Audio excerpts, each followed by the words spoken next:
I want to share with you other content creators I've found useful, whether they're podcasters, bloggers, YouTubers, authors, or a mixture of all of those, because I'm not the only person talking about things that have helped me along the way. So my recommendation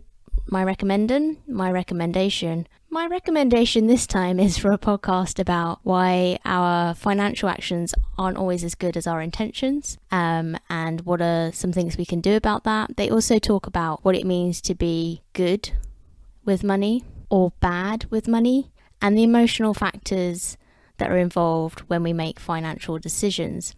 So there's two expert hosts, one who used to be a financial advisor who quit to work in non-profits, one who quit accountancy after only 6 days and is now a jack of all trades. I really like the show notes for this podcast because they also either list out the tips from the episode, or if they do an exercise, you can follow the exercise in the show notes and make a change to your finances in a practical way, even though they're talking about emotions.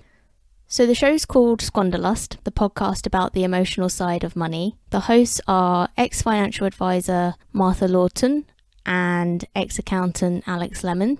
So they're two sides of a coin, because Martha's more likely to impulse spend, whereas Alex's emotional relationship with money is more likely to be afraid of spending money. So you'll probably find that you fall into one of these categories too, and that their tips and exercises can help you. I'd love to highlight my favourite episodes, but this is one of those podcasts I think you just have to go back to the beginning. Do you mind, computer? My computer's just telling me that my battery is dying. I'd love to highlight my favourite episodes, but I think this is one of those podcasts where you just have to go back to the beginning and listen to everyone. So perhaps you'll have an epiphany about your emotional relationship with money that means you then want to single out certain episodes. I think because the hosts have got opposing problems when it comes to matching their financial outcomes with their intentions, you'll likely find something to take away in every episode. So I definitely identify with Alex.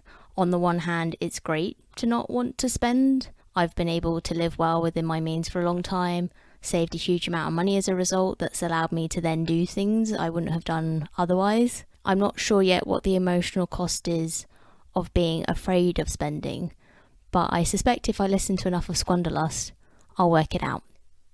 Just to mention, I got that recommendation from another podcaster named Andy Webb from becleverwithyourcash.com.